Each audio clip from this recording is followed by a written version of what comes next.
Hey guys, I made crocheted pumpkins for fall.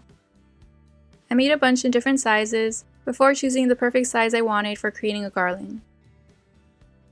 I used an F or 5 crochet hook.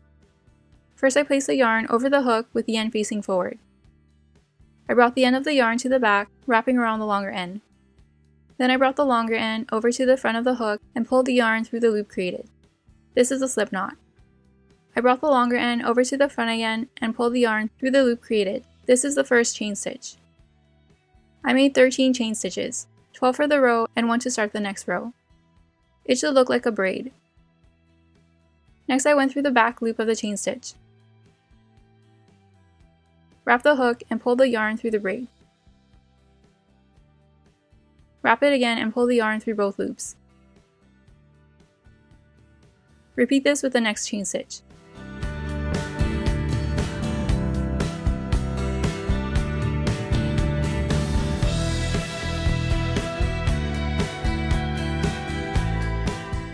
When you reach the end, make a chain stitch to start the next row. I went through the top loop of the chain stitch and repeated the pattern.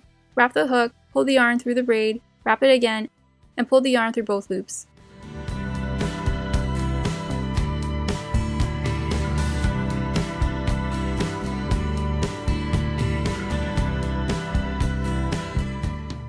At the end of the row, make a chain stitch, turn it over, and repeat the steps.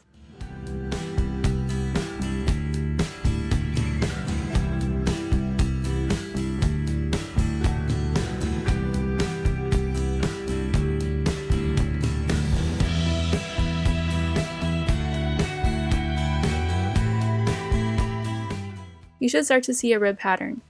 This pattern was similar to what I used when I made my DIY crocheted crossbody bag. I made 26 rows. I just doubled the amount of chain stitches I used per row, which was 13, to figure out how many rows I would need, which was 26. At the end of the row, I made another chain stitch. I cut the yarn at 3 times the length of the piece.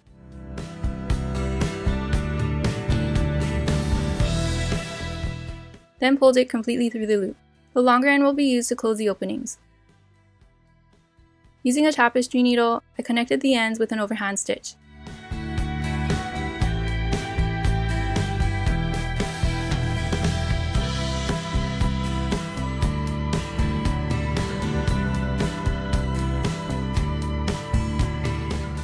When you reach the other end, sew along the edge and pull the yarn tight.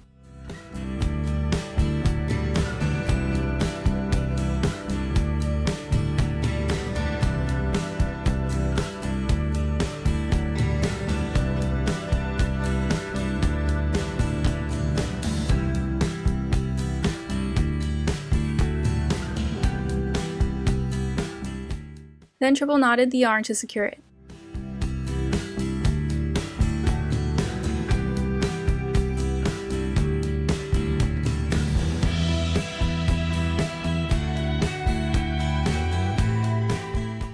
Next, add poly fiber fill.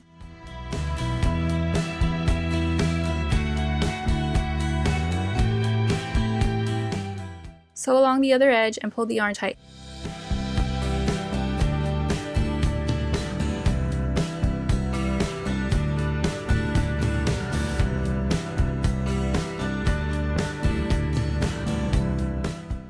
I sewed an X, like I did for the bottom, then knotted the yarn.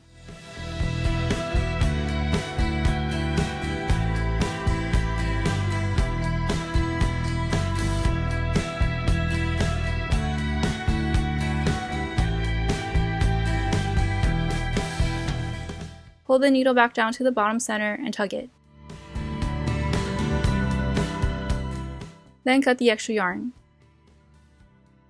Scrunch it to get the shape you want. For the stem, I crocheted an I-cord. To do this, I left yarn at the end that was the length of my crochet hook before making a slip knot.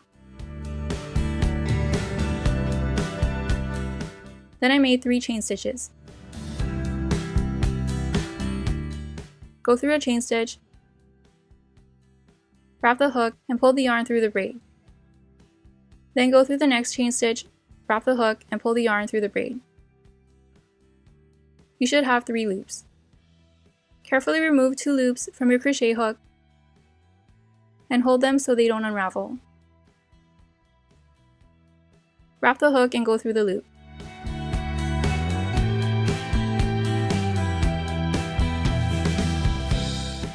Then go through the second loop, wrap the hook, and pull the yarn through the loop. Go through the third loop, wrap the hook again, and pull the yarn through the third loop. This makes 1 round. Remove 2 loops and repeat the steps. I made 3 rounds.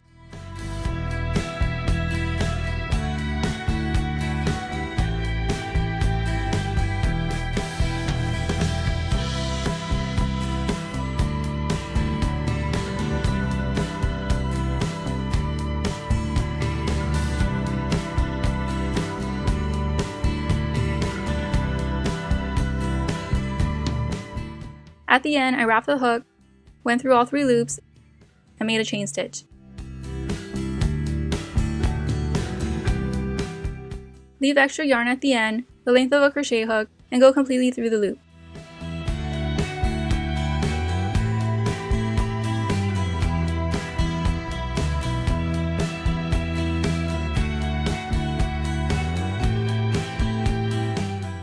I brought the end of the yarn down through the center of the I-cord, so the 2 ends are on one side. I went through a chain stitch and brought the other yarn through it.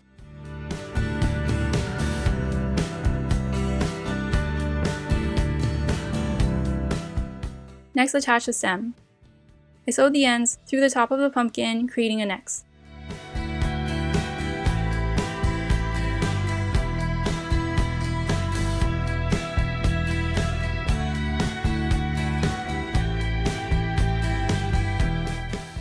I went through the bottom chain stitches of the stem and through the chain stitches at the top of the ball.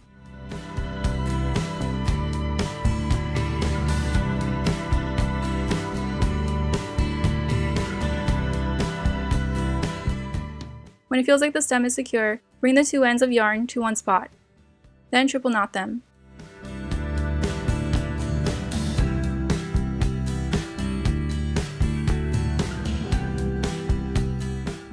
I brought them down to the bottom center of the pumpkin and cut the extra yarn. Then I made more pumpkins, and also in this gray color. At first I made tiny pumpkins. These had 11 chain stitches per row and 22 rows.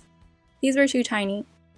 Then I made pumpkins that had 17 stitches per row and 34 rows. These were slightly too big. Then I wanted to see if it would look good as a bigger pumpkin, so I made this one. This had 25 chain stitches per row and 50 rows. I finally decided on these pumpkins, which had 13 chain stitches per row and 26 rows. I turned them into a garland using this cord. I placed the other pumpkins around my room. I knotted the end, went through the stem of a pumpkin, and knotted it again. I left 4 inches, made another knot, added another pumpkin, followed by another knot. I repeated this until I had the length I wanted. And here's how it turned out.